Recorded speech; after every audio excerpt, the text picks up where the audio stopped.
Assalamualaikum warahmatullahi wabarakatuh. Waalaikumsalam warahmatullahi wabarakatuh. Alhamdulillahi rabbil alamin.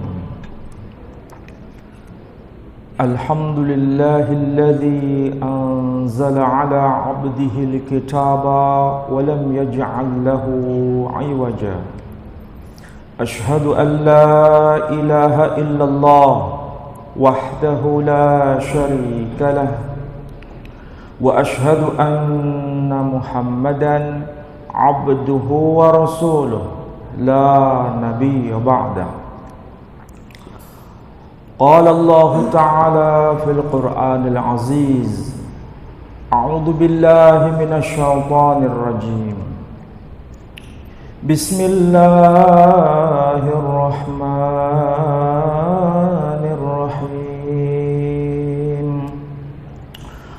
Wa qawlihim inna qatalna al-masiha Isa ibn Maryam Rasulullah wa ma qataluhu wa ma salabuhu walakin shubbiha lahum wa innal ladzina ikhtalafu fihi lafi syakkin min ma lahum bihi min ilmin illa ittiba'adh dhann wa ma qataluhu yaqina. Al-ayah, sadaqallahul azim. Saudara-saudara, Bapak Ibu sekalian yang saya hormati, alhamdulillah pada pagi ini kita bisa melanjutkan kajian kita dalam rangka mentadabbur ayat-ayat Allah. Mudah-mudahan semua yang hadir di sini mendapatkan maghfirah dan rahmah dari Allah Subhanahu wa taala. Yang penting pasang niat yang benar datang ke sini dalam rangka mencari ilmu, bukan sekedar mengisi kekosongan waktu. Kalau niatnya nggak benar, nanti pahalanya nggak dapat. Maka sekarang pastikan niat yang benar sebelum kajian kita dimulai. Bapak Ibu sekalian yang saya muliakan, ini merupakan hari yang diistimewakan oleh saudara kita ya, maksudnya non-muslim. Saudara-saudara, kalau kita memahami Al-Quranul Karim, Al-Quran itu bukan sekedar kitab yang bisa dibaca, tapi Al-Quranul Karim itu merupakan kitab yang fungsinya sebagai hudan, petunjuk, guidance. Bukan hanya soal perbuatan yang harus kita lakukan, tapi sekaligus iman yang benar. Jadi ada dua hal yang disampaikan di dalam Al-Quran. Bagaimana iman yang sahih dan perbuatan yang sahih. Dua hal ini ibaratnya satu keping mata uang. Ada bagian depan, ada bagian belakang. Lihat itu mata uang. Gambarnya ada yang di bagian depan, ada yang di bagian belakang. Kalau hanya di bagian depan, belakangnya nggak ada, maksudnya gambarnya itu hanya di bagian depan, belakangnya nggak ada, kira-kira itu dianggap uang asli atau uang mainan? Nah, ini contoh konkret supaya bisa dipahami. Yang kalau dalam bahasa akademik disebut recto and verso. Recto itu bagian depan, verso bagian belakang. Itu istilah bahasa Latin. Kalau tidak mengerti bahasa Latin, depan, belakang. Saya kira semua pasti paham yang saya maksud. Jadi sekali lagi, ringkasan di dalam Al-Quran itu bagaimana kita mendapatkan iman yang sahih, informasi iman yang sahih, dan perbuatan yang sahih. Kedua-duanya itu berjalan beriringan. Itulah sebabnya di dalam Al-Quran sendiri, setelah kita disebutkan amanu wa amilus salihah. Jadi dua hal ini penting. Ini pesan utama dari Al-Quranul Karim. Yang kedua, Al-Quranul Karim itu adalah kitab suci yang terakhir, yang menjadi panduan untuk manusia. Kitab Al-Quran ini terkait hubungannya dengan kitab-kitab sebelumnya, yang tentu saja risalah Nabi kita Muhammad sallallahu alaihi wasallam ada mata rantai dengan risalah para nabi sebelumnya. Dan fungsi Al-Quran yang dibawa oleh Rasul Muhammad sallallahu alaihi wasallam bukan sekedar menyempurnakan risalah, tapi mengoreksi apa yang keliru, apa yang menyimpang, apa yang telah mengalami distorsi.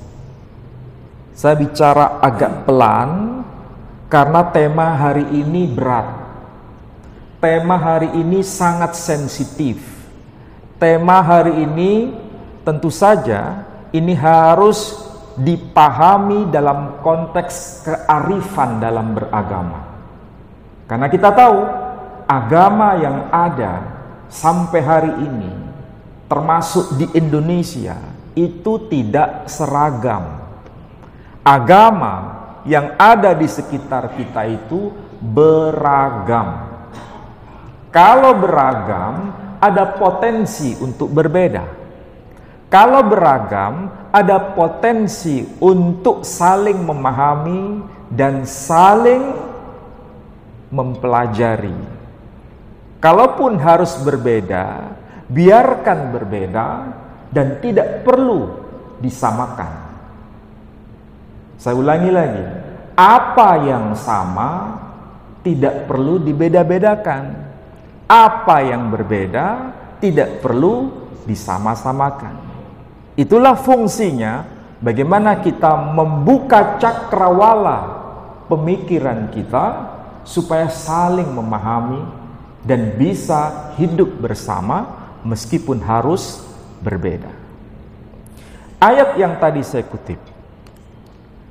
kutip dari surah An-Nisa, yakni surah urutan yang keempat. Ayat yang tadi saya baca jelas disebutkan di ayat 157. Yang bawa Al-Quran silakan dibuka. Tapi saya yakin karena di sini adalah para hafiz, maka semua pasti hafal dan tidak bawa Al-Quran. Kalaupun bawa Al-Quran bisa dibuka di HP, ya. Silakan dibuka ayat 157. Ayatnya agak panjang sebenarnya. Tetapi kalau saya baca ayat 157 secara independen, nanti message-nya, pesannya itu bisa jadi kurang kompleks, kurang komprehensif. Tapi lebih baik saya baca mulai ayat 156.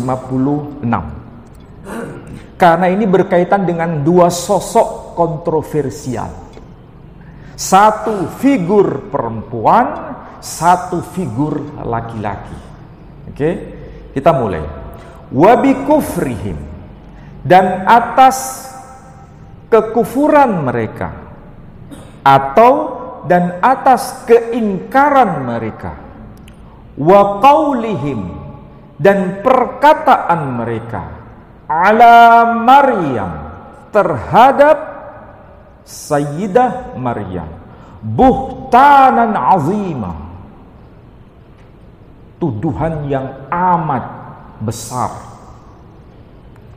Kalau arti harfiahnya, wa qaulihim, dan perkataan mereka, inna, sesungguhnya, qatalna, kami telah membunuh Al-Masih, yakni Al-Masih Isa bin Maryam, Isa putra Maryam, Rasulullah, utusan Allah, wa ma qataluhu, dan mereka sebenarnya tidak membunuhnya, wa ma salabuhu, dan mereka juga tidak menyalibkannya, walakin, akan tetapi, syubbiha lahum, ada orang lain yang diserupakan bagi mereka.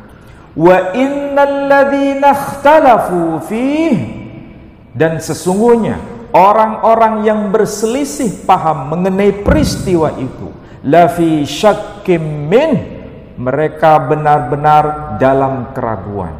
Malahum bihi min ilm, tidak ada bagi mereka terhadap peristiwa itu dengan ilmu, illa tiba'azzam, kecuali hanya merupakan prasangka. Wa ma qataluhu yaqina, dan mereka tidak membunuhnya secara yakin. Ini arti harfiah. Sekali lagi, ini informasi Al-Quran. Saya bicara dari aspek Al-Quran. Ada kata kunci yang berulang, dan kata kunci ini letaknya kenapa di bagian depan tidak terletak di bagian belakang. Saya ambil contoh. Di sini ada ungkapan Al-Masih Isa bin Maryam. Al-Masih itu merupakan jabatan. Al-Masih itu merupakan gelar, bukan nama. Baru kemudian disebutkan sang pemilik nama. Siapa itu? Isa bin Maryam, tokoh yang bernama Isa putra Maryam. Pasti kita bertanya, kenapa tidak disebutkan namanya dulu, baru kemudian disebutkan jabatannya? Kenapa tidak disebut Isa bin Maryam sebagai nama, baru kemudian disebutkan Al-Masih? Kenapa justru gelar yang diletakkan di depan? Ada apa ini? Pernah nggak kita membahas sampai detail begini? Pernah nggak kita mencoba memahami kenapa susunannya begitu, redaksi Quran ini? Yang kedua, bukankah Isa sebagai nama itu pasti punya nasab, asal usul? Dan dalam tradisi Timur Tengah, baik itu tradisi Arab, tradisi bangsa Arab, maupun tradisi bangsa Israel, Bani Israel maupun Bani Ismail, sebagai bagian dari tradisi Timur Tengah, nasab itu selalu disandarkan pada pihak laki-laki, bukan perempuan. Makanya kita menyebut satu nama di antara para sahabat Nabi, misalnya Sayyidina Utsman ibn Affan. Affan itu nama laki-laki. Sayyidina Ali bin Abi Thalib, Ali putra Abu Talib. Abu Talib itu sosok laki-laki, bukan perempuan. Muhammad bin, siapa nama bapaknya? Abdullah. Itu nama laki-laki. Ini merupakan bukti tradisi Timur Tengah, nasab itu disandarkan pada pihak laki-laki. Begitu juga dalam tradisi Yahudi. Tradisi Yahudi juga sama. Tradisi Bani Israel, nasab disandarkan pada pihak laki-laki. Makanya di situ ada ben. Kalau bahasa Arabnya bin. Misalnya Yishmael ben Abraham, ben Terah, ben Nahor, ben Seruk, ben Ra'u, ben Pelek, ben Eber, ben Shela, ben Arpakshad, ben Shem, ben Noah. Band Noah itu bukan band Peter Pan ya. Band bukan BAND, bukan. Kalau itu bahasa Inggris, band. Tapi ini band BEN, kalau dilatinkan itu sama dengan bin bahasa Arabnya. Artinya putra. Jadi band Noah, putra Nuh.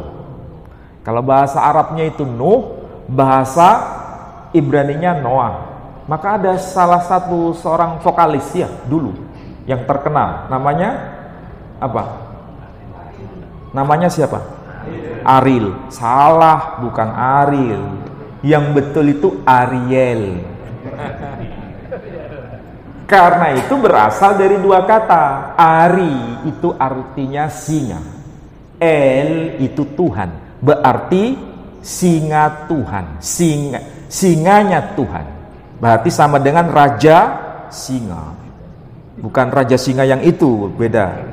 Ini Ariel. Jadi bahasa itu mencerminkan makna dan bisa ditelusuri, sama dengan Ariel, Gabriel, Mikhael, Rafael, Jibril, Mikail, Israfil. Nama kota juga ada disebut. Babil, ada kan dalam Quran? Malakaini bi Babila, Haruta wa Marut. Mereka, saudara kita, tidak menyebut Babil, tapi Babel. Dari kata bab artinya pintu, El Tuhan, berarti pintu menuju Tuhan, artinya pintu sorga. Jadi nama itu pasti punya makna. Nah, kembali ke pembahasan ini.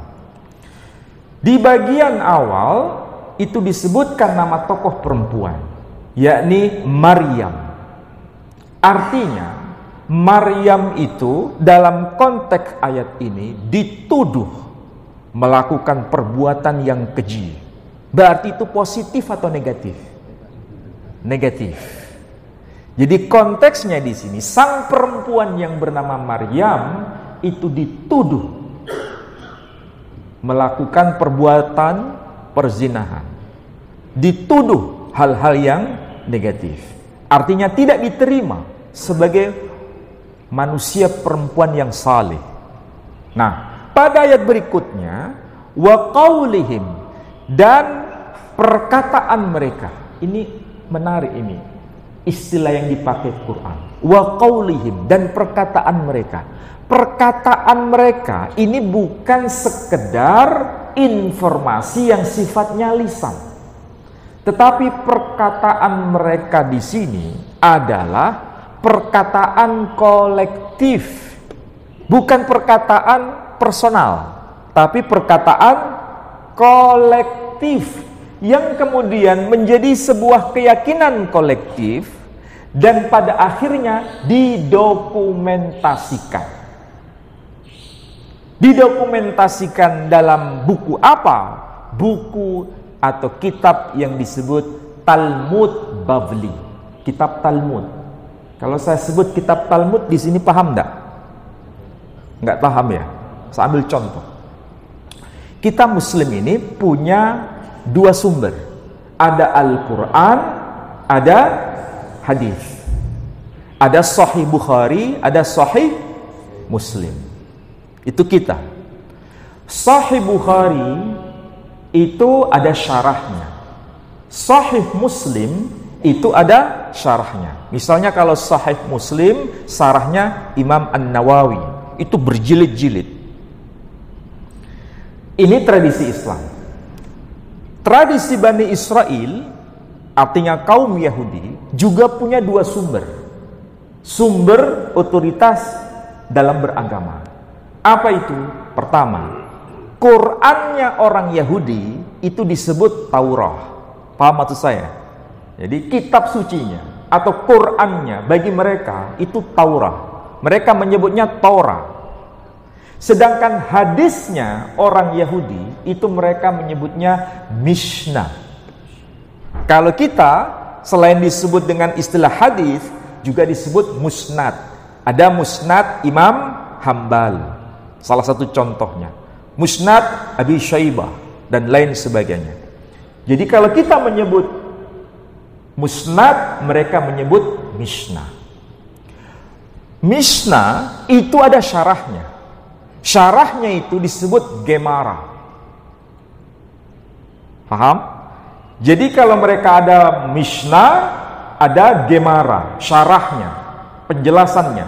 Gabungan antara mishnah dan gemara disebut Talmud. Jadi kalau begitu, seandainya kita sebagai muslim menggabungkan antara Sahih Muslim dengan Syarah Imam An-Nawawi, itu hakikatnya sama dengan Talmud menurut pandangan Yahudi. Jadi sama-sama disebut Talmud, cuma kita tidak menyebutnya Talmud, ya cukup dengan sebutan Sahih Muslim plus syarahnya, yakni Syarah Imam An-Nawawi. Tapi mereka menyebutnya dengan sebutan Talmud. Ini unik dalam tradisi Timur Tengah itu. Dan arti Talmud ini sama dengan tilmid kalau bahasa Arabnya. Apa itu tilmid? Apa itu? Murid. Murid itu belajar enggak? Belajar. Jadi kata lamad itu arti harfiahnya belajar. Talmud itu kitab hasil pembelajaran. Jadi secara harfiah begitu. Nah, wa qaulihim, dan atas dasar perkataan mereka itu menjadi sebuah keyakinan kolektif dan didokumentasikan dalam kitab yang disebut Talmud. Tentang apa? Inna qatalna, sesungguhnya kami telah membunuh. Jadi peristiwa pembunuhan terhadap sang tokoh yang dimaksud di ayat ini itu memang ada di dalam kitab Talmud. Saya kadang-kadang berpikir begini, kalau kita membaca Al-Quran, informasinya seperti yang tadi saya sampaikan secara harfiah, itu bukan hanya termaktub di dalam Al-Quran peristiwanya, tapi juga tercantum di dalam dokumen di luar Al-Quran. Dokumen apa? Dokumen Talmud. Talmud itu kitab yang sudah terkodifikasi, disusun rapi, masa akhir abad ke-5 Masehi. Sementara Quran itu tuntas selesai 30 juz kapan? Abad ke-7. Nabi SAW meninggal wafat tahun 634 Masehi. Itu abad ke-7. Berarti ada selisih berapa abad itu? 2 abad. 2 abad itu sekitar 200 tahun. Itu masa yang pendek atau masa yang panjang? Masa yang panjang. Jadi Al-Quran berbicara bukan klaim sepihak. Al-Quran berbicara itu berdasarkan validasi dokumen lain. Ada dokumen eksternal di luar Al-Quran. Dan ini merupakan peristiwa sejarah. Kenapa? Disepakati secara global. Tapi secara detail ada perbedaan. Jadi secara global ada kesamaan, secara detail ada perbedaan. Jadi peristiwa pembunuhan itu memang betul-betul ada secara historis. Dokumen-dokumen bicara itu. Dokumen apa? Pertama, dokumen Islam, yakni Al-Quran. Dokumen Yahudi, apa itu? Kitab Talmud. Dokumen saudara kita kaum Kristiani, kaum Nasara. Ada enggak catatan seperti ini? Ada juga. Artinya apa? Ini memang telah menjadi fakta historis. Ada peristiwa pembunuhan itu. Tetapi siapa yang terbunuh itu menjadi perdebatan. Jadi siapa yang terbunuh itu menjadi perdebatan. Siapa yang disalibkan itu menjadi perdebatan. Tetapi ada orang yang terbunuh dan tersalibkan itu disepakati. Oke? Nah, pertanyaannya begini. Dan atas pernyataan mereka, kami sesungguhnya telah membunuh Al-Masih. Kok bisa ya mereka mengatakan demikian? Kemudian dirinci, siapa Al-Masih yang dimaksud itu? Isa putra Maryam. Siapa itu? Dia Rasul Allah. Loh, kok bisa? Mereka dengan penuh percaya diri, kami telah membunuh Al-Masih itu, yang bernama Isa putra Maryam itu, yakni Rasul Allah itu. Ini apakah bahasa yang sifatnya pengakuan atau bahasa satir? Ini sebetulnya bahasa satir. Apa itu bahasa satir? Bahasa ngenyek. Tahu bahasa ngenyek? Tahu ngenyek? Kalau bahasa Jawa gampang ya, bahasa ngenyek. Artinya begini, kalau seorang rasul kan seharusnya nggak bisa dibunuh. Dalam arti nggak mungkin ada upaya untuk membunuh. Tapi karena dia tidak mengakui, mereka ini kaum Yahudi tidak mengakui bahwa ini adalah seorang Al-Masih yang benar, maka dia membunuhnya. Kenapa mereka ini membunuhnya? Karena menganggap ini Al-Masih palsu menurut kaum Yahudi. Siapa Al-Masih yang mengaku-ngaku sebagai Al-Masih ini? Namanya disebutkan. Ini loh yang namanya Isa itu. Dan Isa ini tidak jelas, makanya ditolak pengakuannya sebagai Al-Masih. Kenapa tidak jelas? Karena dia putra Maryam. Tahu maksudnya bahasa seperti ini? Orang yang mengaku sebagai Al-Masih itu Al-Masih palsu. Kenapa? Karena orang yang mengaku itu bernama Isa. Siapa itu Isa? Putranya si perempuan itu loh. Tahu maksudnya? Kenapa kok gak disebut bapaknya? Karena mereka beranggapan ini tokoh yang bernama Isa itu putra dari bapak yang tidak jelas. Jadi secara kelahiran saja sudah kontroversi, sudah diperselisihkan, sudah ditolak keberadaannya. Jadi karena secara kelahiran ditolak, karena dianggap sebagai apa? Anak apa? Anak haram. Apa maksudnya? Anak zina. Menurut keyakinan Yahudi, bukan keyakinan kita ya. Juga bukan keyakinan kaum Nasrani, tapi keyakinan kaum Yahudi, bahwa beliau itu dianggap sebagai anak zina. Makanya disebut Ibn Maryam. Jadi ini bukan bahasa biasa, ini bahasa ejekan. Sebetulnya bahasa ejekan bagi mereka itu. Putra si perempuan itu yang mengaku-ngaku sebagai Al-Masih dan sekaligus mengaku sebagai Rasul Allah, utusan Allah. Makanya mereka berupaya untuk membunuhnya. Nah, dari sini kita semakin paham. Pertanyaannya, apakah Al-Quran mengakui ada orang yang terbunuh? Jawabannya iya. Apakah Al-Quran mengakui ada orang yang tersalibkan? Jawabannya iya. Persoalannya, siapa yang terbunuh dan siapa yang tersalibkan itu? Pandangan Quran berbeda. Pandangan Al-Quran ini menarik. Dalam satu kitab tafsir yang paling kuno, kitab tafsir yang ditulis oleh Muqatil Ibn Sulaiman, beliau wafat tahun 150 Hijri, yang nanti muncul kitab-kitab tafsir berikutnya, misalnya tafsir At-Tabari. Imam At-Tabari itu wafat tahun 310 Hijri, berarti 150 tahun kemudian. Kalau begitu, tafsir Muqatil Ibn Sulaiman itu dokumen yang paling awal atau tidak? Oh, sangat awal. Dan itu mendekati era kenabian, paling awal. Ternyata ada informasi menarik bahwa yang disalibkan itu bukan Isa putra Maryam, tapi beliau menjelaskan yang disalibkan adalah Yahuza, atau bahasa kita menyebutnya Yudas. Apa yang ditulis oleh Muqatil Ibn Sulaiman itu ternyata sejajar dengan informasi yang termaktub dalam Injil Barnabas.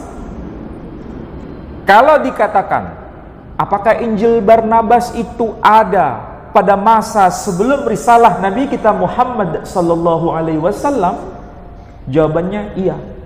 Karena ada dokumen yang disebut Decretum Gelasianum. Kira-kira tahu maksudnya?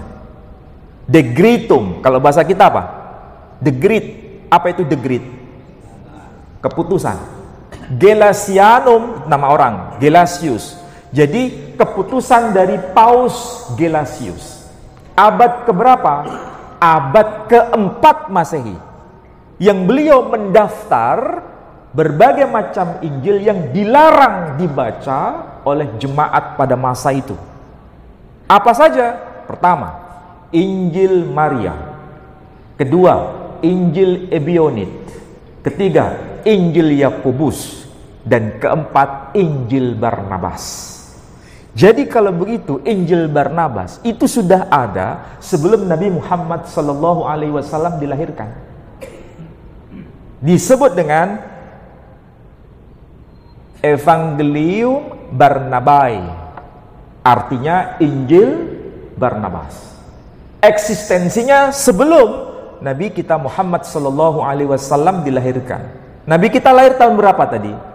571. Decretum Gelasianum, Decree Paus Gelasius yang melarang pembacaan kitab Injil Barnabas itu abad keempat. Berarti selisihnya berapa abad? 1 abad. 1 abad berarti 100 tahun.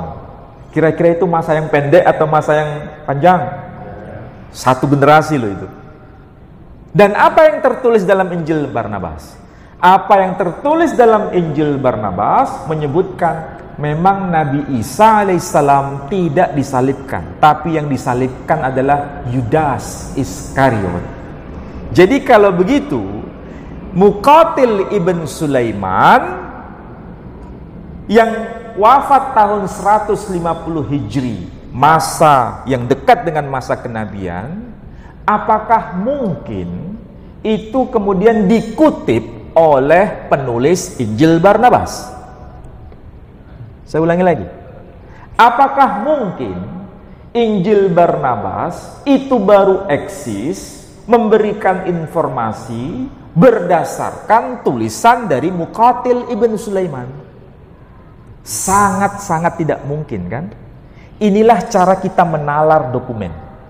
Jadi kalau begitu, dokumen yang menyebutkan ada tokoh yang mengalami kematian dan disalibkan, dan itu bukan Isa putra Maryam, itu bukan hanya disebutkan menurut dokumen Islam, tapi juga dokumen sebelum Islam. Mengenai Injil Barnabas ditolak oleh gereja, itu persoalan lain. Karena yang diterima oleh gereja sampai hari ini itu hanya Injil Matius, Injil Markus, Injil Lukas, Injil Yohanes. Sementara Injil-Injil yang lain tidak dipakai. Tetapi itu semua eksis sebelum Quran diturunkan. Paham maksudnya? Jadi kalau begitu, disinilah Allah Subhanahu wa Ta'ala mengajarkan kepada kita perbedaan rincian itu sebagai sebuah fakta. Tapi Al-Quran menjelaskan mana yang tepat menurut pewahyuan Quran. Kita dibimbing. Nah, kesimpulannya sederhana.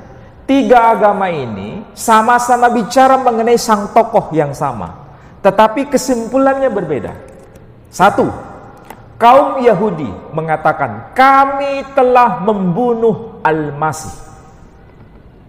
Saudara kita, kaum Nasrani mengatakan, yang terbunuh itu memang Isa Al-Masih.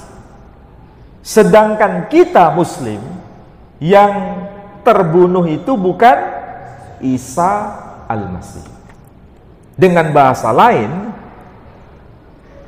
kalau versi Yahudi, Isa Al-Masih terbunuh. Sedangkan versi Kristen, versi Yahudi mengatakan Al-Masih itu terbunuh. Versi Islam, Isa Al-Masih tidak terbunuh. Versi Kristen, Isa Al-Masih terbunuh. Paham maksudnya? Nah, jadi kesimpulannya di situ. Jadi perbedaannya ada, tapi kesamaannya ada. Dan beliau nanti di akhir zaman itu akan datang. Dan ayat berikutnya disebutkan, barrafa'ahullahu ilaih. Jadi beliau tidak mati, beliau juga belum tersalibkan, dan beliau juga belum terbunuh, tetapi Allah telah mengangkatnya. Kapan dia datang? Menjelang akhir zaman nanti.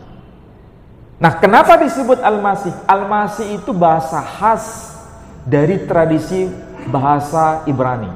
Artinya, kalau bahasa sederhana, nabi terakhir dari kalangan Bani Israel. Dan itu hanya dialamatkan kepada beliau. Sedangkan khataman nabiyyin, nabi terakhir dari seluruh bangsa. Saya ulangi lagi, Al-Masih itu nabi terakhir dari kalangan Bani Israel. Artinya nabi terakhir dari satu bangsa. Sedangkan khataman nabiyyin itu adalah nabi terakhir dari seluruh bangsa. Jadi tepat sekali penggunaan Quran dalam menggunakan dua istilah yang keren ini, Al-Masih dan khataman nabiyyin. Coba lihat di dalam Al-Quran, ada enggak istilah Al-Masih yang disematkan selain kepada Isa? Tidak ada. Karena ini maksudnya merujuk pada tokoh terakhir dari kalangan Bani Israel. Pertanyaannya, orang-orang Yahudi itu kebanyakan membunuh para nabinya enggak? Banyak kan diinformasikan dalam Quran?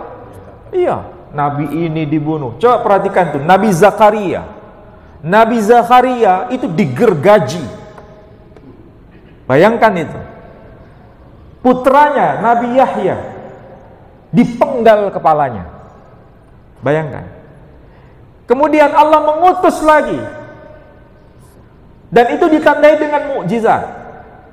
Nabi Zakaria itu sudah sangat sepuh. Istrinya itu sudah menopause.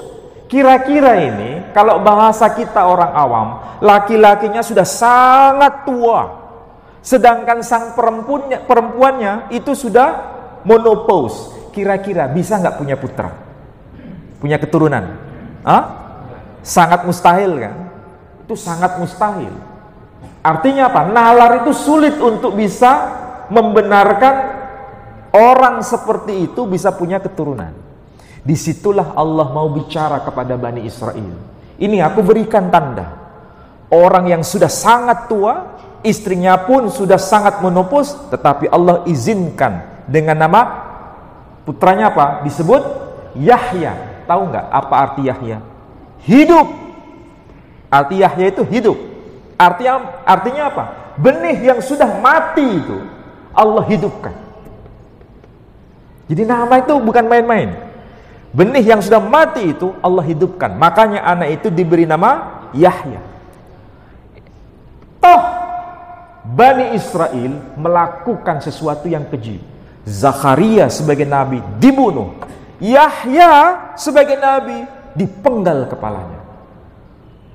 Setelah peristiwa itu Allah mengutus satu nabi lagi. Siapa itu? Isa putra Maryam. Diberikan tanda juga. Tandanya apa? Perempuan ini tidak punya suami. Perempuan ini masih muda. Kontras dengan perempuan istrinya Nabi Zakaria yang sangat tua. Ini kontras. Sedangkan Zakaria itu tokoh yang sudah punya keluarga, sudah suami istri. Sedangkan Maryam manusia perempuan yang sangat muda dan tidak pernah disentuh laki-laki. Kontras enggak? Kontras. Itulah sebabnya anaknya diberi nama Isa putra Maryam. Artinya tidak ada benih laki-laki di situ. Tidak ada benih laki-laki.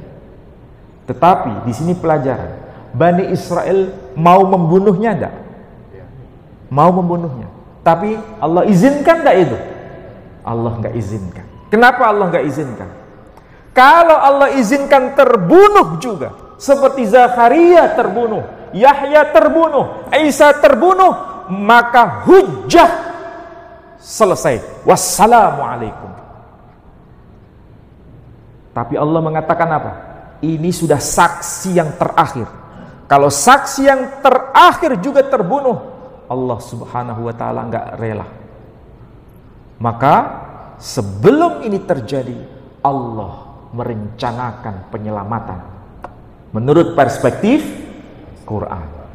Baru setelah itu risalah kenabian dipindahkan kepada Bani Ismail. Jadi hikmahnya kenapa Nabi Muhammad SAW kok bukan dari Bani Israel? Kenapa? Karena Nabi sebelumnya dari kalangan Bani Israel ini sudah mau dibunuh, tapi Allah selamatkan. Disitulah nanti pada masa akhir zaman Nabi Isa alaihissalam, generasi terakhir itu akan datang, sekaligus dibarengi dengan Imam Al-Mahdi alaihissalam dari kalangan Bani Ismail, keturunan dari Nabi SAW. Dua orang ini yang nanti akan menegakkan keadilan di muka bumi. Yang satu sebagai imamnya, yakni Imam Mahdi. Yang satu sebagai wazirnya, yakni Nabi Isa alaihissalam. Makanya para ustadz kita menjelaskan nanti Nabi Isa sholat bukan sebagai imam, tapi sebagai makmum. Siapa yang sebagai imam salatnya? Imam Mahdi alaihissalam. Disitulah yang nanti akan terjadi di masa depan. Jadi chaos yang sampai hari ini nggak pernah selesai di Palestina, jawabannya itu menunggu dua orang ini. Dua orang ini yang nanti akan menyelesaikan. Tapi sebelum itu terjadi, peristiwanya ya seperti sekarang ini. Chaos berkali-kali, pembunuhan berkali-kali, dan seterusnya dan seterusnya. Maka saudara-saudara, kita ini sedang mengamati jam. Bukan jam segera selesai ngaji ini, bukan. Kita ini sedang mengamati jam. Jamnya hari kiamat. Kapan itu terjadi? Tandanya lihat di Palestina. Palestina ini yang akan menjadi tanda. Karena nanti kekhalifahan dari dua orang yang dilantik oleh Allah Subhanahu wa taala, satu dari generasi Bani Israel, satu dari generasi Bani Ismail. Yang kedua-duanya adalah keturunan dari Ibrahim alaihissalam. Itu yang akan menjadi jawaban carut marutnya dunia ini. Maka mudah-mudahan apa yang saya sampaikan ini bermanfaat bagi saudara-saudara dan menata iman untuk menatap masa depan ini. Jangan sampai terlalu asyik dengan dunia sehingga kita lupa melihat jam dunia.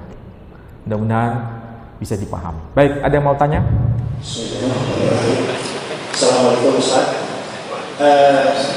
Saya mengamati beberapa diskusi yang ada di YouTube. Itu ada dua hal yang perlu saya tanyakan ke panjenengan, tapi kalau salah tolong dibetulkan. Dalam kitab Bible itu katanya salah satu sumbernya itu adalah Septuaginta dan kemudian dikanonisasi. Itu artinya apa? Terus pertanyaan kedua, apa benar dalam kitab Injil atau Bible itu mengambil unsur seperti Torah, Ketuvim, dan Netuvim? Kalau nggak salah seperti itu. Mohon penjelasannya atau sebagainya. Ini yang bertanya tingkat tinggi ilmunya. Yang ditanyakan ini kebanyakan tidak paham kan? Ya, opo itu Septuaginta? Ini panganan opo? Ya kan? Nggak, ini saya hanya intermezzo aja. Terus apa itu Ketuvim, Neviim? Opo maneh? Ya kan? Nggak ngerti kan? Nah, perlu saya jelaskan. Ini perlu saya jelaskan. Pertanyaan beliau itu berkaitan dengan istilah-istilah kunci. Itulah sebabnya perlu saya jelaskan. Septuaginta itu istilah bahasa Yunani yang artinya 70 orang. 70 orang ini ngapain? Menerjemahkan kitab-kitab Yahudi ke dalam bahasa Yunani dari bahasa Ibrani. Kitab Septuaginta ini diterjemahkan dan dokumentasinya itu eksis pada abad ketiga sebelum Masehi. Itulah yang disebut Septuaginta. Dengan bahasa lain, kitab suci orang-orang Yahudi yang telah diterjemahkan ke dalam bahasa Yunani dari bahasa Ibrani. Nah, itu yang disebut Septuaginta. Contoh konkretnya begini. Dalam kitab aslinya orang Yahudi, seorang tokoh nabi bernama Eliyahu. Bahasa Ibraninya, Nevi Eliyahu. Nevi Eliyahu, Eliyahu ini kemudian dibahasa Yunanikan, namanya kemudian muncul nama Elias. Eliyahu Ibrani, Elias bahasa Yunani. Itu abad ketiga sebelum Masehi. Quran turun pada abad ke-7, tidak langsung menyebut nama Eliyahu, tapi menyebutnya nama apa? Ilyas. Berarti dokumen Quran ada kaitan dengan dokumen Septuaginta yang menyebut nama Elias. Dalam bahasa Arab menjadi Ilyas. Jauh kan nama itu bila dibandingkan bahasa Ibraninya, Eliyahu. Artinya apa? Memahami Quran itu ternyata kalau dikaitkan dengan dokumen-dokumen sebelumnya, itu ada titik temunya. Itu satu contoh ya, satu contoh. Kemudian, apa itu Nevi'im Ketuvim? Nah, itu adalah istilah bahasa Ibrani untuk menyebut berbagai klasifikasi kitab-kitab Yahudi. Jadi ibaratnya kitab Yahudi itu kalau satu bendel ya, satu bendel itu ada 3 bagian. Pertama Torah, kedua Nevi'im, ketiga Ketuvim. Torah itu apa? Torah itu ya kitab Taurat yang kita kenal. Isinya apa saja? Ada 5 yang dikenal dengan sebutan Hamisha Humshi Torah. Apa itu? Kitab Kejadian, Kitab Keluaran, Kitab Imamat, Kitab Bilangan, Kitab Ulangan. Yang aslinya disebut Sefer Bereshit, Sefer Shemot, Sefer Vayikra, Sefer Bemidbar, Sefer Devarim. Wih, sampai nggak ngerti pasti ini. Tapi terjemahannya Kitab Kejadian, Kitab Keluaran, Kitab Imamat, Kitab Bilangan, Kitab Ulangan. Ini bedanya ya, intermezzo ini. Saudara kita kaum Nasrani di Indonesia lebih akrab dengan terjemahannya dibanding bahasa aslinya. Kalau bahasa aslinya kan jelas Sefer Bereshit. Makanya di dalam gereja itu nggak pernah itu romo atau pendeta mengatakan, saudara-saudara, mari kita buka Sefer Bereshit, pasal sekian, ayat sekian. Nggak pernah begitu. Kenapa? Jemaat bingung apa itu Sefer Bereshit. Tapi kalau dikatakan begini, mari kita buka kitab Kejadian, pasal sekian, ayat sekian, mereka paham. Ini kebalikannya dengan kita. Ustadz itu selalu berkata begini kan, saudara-saudara, para jamaah, kita buka surah Al-Baqarah, ayat sekian. Nggak pernah itu seorang ustadz berkata begini, saudara-saudara, mari kita buka surah sapi betina. Ada nggak begini? Nggak ada kan? Nah, ini cara beragama yang beda memang. Yang satu lebih akrab dengan maknanya, meskipun tidak tahu bahasa aslinya. Kita lebih akrab bahasa aslinya, meskipun tidak tahu maknanya. Betul nggak? Kalau begitu siapa yang salah? Yang salah bunda kita mengandung. Saya punya pemahaman begini, lebih baik orang itu ngerti bahasa aslinya sekaligus mengerti maknanya. Oke. Jadi Torah itu ya Taurat. Dan ini menarik. Taurat itu apa maknanya? Kita kalau sudah mengerti bahasa itu enak cara menjelaskannya. Begini, Taurat itu bukan istilah asli bahasa Arab. Dan kita bisa baca itu. Tulisan dari Al-Imam Jalaluddin As-Suyuti dalam kitabnya yang berjudul Al-Itqan fi Ulumil Quran. Ada beberapa istilah yang bukan asli Arab tapi diarabkan. Ya sama seperti kita. Kata konstruksi itu bahasa asli Indonesia? Bukan, bahasa Inggris yang di-Indonesiakan. Kolaborasi, collaboration, itu kan bukan bahasa Indonesia, bahasa Inggris yang di-Indonesiakan. Nah, sama dengan Taurah. Taurah itu dari kata Torah. Torah itu bendanya. Arti harfiahnya hukum. Orang yang mengajarkannya disebut moreh. Saya ini moreh kalau bahasa Ibraninya. Tindakan saya mengajar disebut yara. Sedangkan sifatnya itu or. Or itu apa? Arabnya sama dengan nur. Jadi kalau begitu, Taurah itu memang sebagai cahaya. Or, bendanya disebut Torah, sifatnya or. Tindakan mengajarnya disebut yara. Orangnya yang mengajar disebut more. Sama dengan majelis dari kata apa? Jalasa, duduk. Nah ini jalasa, makanya disebut ini majelis. Masjid, kenapa disebut masjid? Karena kita semua apa? Bersujud, tempatnya disebut masjid dari kata sajadah. Jadi ada akar katanya. Itu Torah. Diterima oleh apa? Diterima oleh siapa? Musa alaihissalam. Quran menyebut hal ateka hadithu Mose. Saudara kita menyebutnya siapa? Moshe. Bahasa Inggris menyebutnya apa? Moses. Jadi kita boleh membaca dengan nama Musa, boleh membaca dengan nama Mose.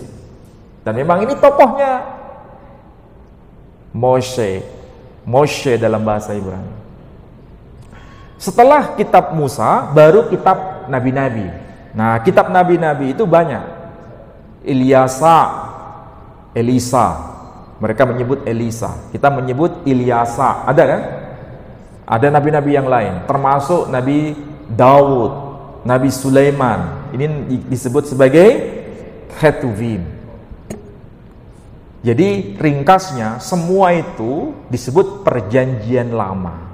Kalau saudara kita kaum Kristiani menyebut perjanjian lama. Kitab Nabi Musa, kitab nabi-nabi, dan tulisan-tulisan suci namanya disebut kitab perjanjian lama.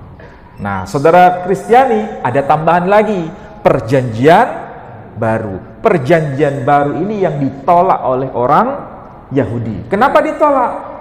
Karena mereka tidak mengakui Isa sebagai Al-Masih. Mereka menunggu Al-Masih yang lain yang nanti akan turun di akhir zaman untuk menyelamatkan bangsa Israel. Yang menurut kita yang mereka tunggu itu bukan Al-Masih yang benar, tapi Al-Masihud Dajjal.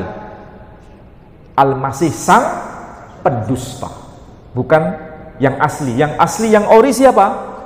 Ya Isa Al-Masih itu, yang ditolak oleh orang Yahudi.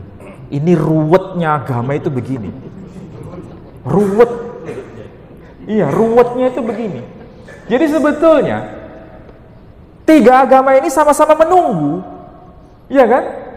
Muslim menunggu kedatangan Isa Al-Masih dan Imam Mahdi. Saudara kita kaum Kristiani menunggu kedatangan Isa Al-Masih. Yahudi menunggu siapa? Al-Masih. Yang menurut kita Al-Masihud Dajjal, tapi menurut mereka enggak, Al-Masih yang mereka impikan. Ini sama-sama menunggu. Nah, sampai menunggu enggak di sini nih? Ya, menunggu. Jadi menunggu itu ya melelahkan sebetulnya. Makanya kisruhnya dunia ini sebetulnya ya karena rebutan soal tempat itu yang nanti akan menjadi tempat turunnya dua orang ini. Saya kira begitu ya yang sudah saya jelaskan. Yang lain lagi? Kanonisasi. Oh, kanonisasi. Kanonisasi itu istilah untuk mengatakan ini masuk kitab suci atau bukan. Nah, misalnya begini, Injil Matius, Injil Markus, Injil Lukas, Injil Yohanes, itu kanonisasi enggak? Iya, dikanonkan, dianggap sebagai wahyu. Kemudian yang tidak dianggap wahyu, tidak masuk kanon, tapi disingkirkan, disebut dengan istilah apokrifa. Apokrifa itu artinya bukan wahyu. Apa itu? Injil Barnabas, Injil Maria, Injil Ebionit, Injil Yakobus. Ditolak, dianggap bukan sebagai wahyu menurut perspektif agama Kristiani. Tapi anehnya, ya, ini menjadi sebuah pertanyaan besar. Al-Quran kan menggunakan istilah Injil. Iya toh? Apa artinya Injil? Satu Injil. Sedangkan kalau Injil Matius, Injil Markus, Injil Lukas, Injil Yohanes, jumlahnya berapa? Satu atau lebih? Lebih. Bahasa Arabnya disebut Anajil. Kenapa Quran tidak menggunakan redaksi Anajil, tapi menggunakan redaksi Injil? Menarik kan? Karena memang faktanya sebelum Quran turun itu banyak Injil. Injil ini, Injil itu, Injil Ino, dan sebagainya. Berarti pasti ada satu. Dan satu itu apa? Itu yang kemudian menjadi perdebatan. Oke, saya kira demikian. Sampai kok terlalu serius banget sih? Serius banget. Kayak orang kuliah aja. Jadi begini kesimpulannya. Berbeda, biarkan berbeda. Yang penting kita punya keyakinan bahwa keyakinan saudara kita kaum Kristiani itu tidak sama dengan keyakinan kita. Tapi kita sama-sama sepakat, memang ada orang yang terbunuh. Memang ada orang yang disalibkan. Ini pertama. Yang kedua, kita sama-sama punya keyakinan dengan saudara kita yang Kristiani bahwa sang tokoh yang bernama Isa al-Masih atau mereka sebut Yesus Kristus itu akan datang di masa sebelum kiamat untuk apa? Menghakimi Bani Israel sendiri. Jadi Nabi Isa itu akan menghakimi Bani Israel sebagaimana pernyataan dalam kitab Perjanjian Baru saudara kita kaum Kristiani. Ya. Itu sama seperti keyakinan kita. Yang beda apa? Yang beda mengenai siapa yang disalibkan dan siapa yang terbunuh. Ini yang beda. Nah, yang beda jangan disama-samakan, yang sama jangan dibeda-bedakan. Dari sini kita arif beragama. Toleransi, disitulah hakikatnya toleransi. Yang beda jangan disama-samakan, yang sama jangan dibeda-bedakan. Ya, saya kira demikian. Mudah-mudahan manfaat untuk saudara-saudara sekalian. Saya tutup dengan doa penutup majelis. Subhanakallahumma wa bihamdika asyhadu an la ilaha illa anta astaghfiruka wa atubu ilaik. Assalamualaikum warahmatullahi wabarakatuh. Waalaikumsalam warahmatullahi wabarakatuh.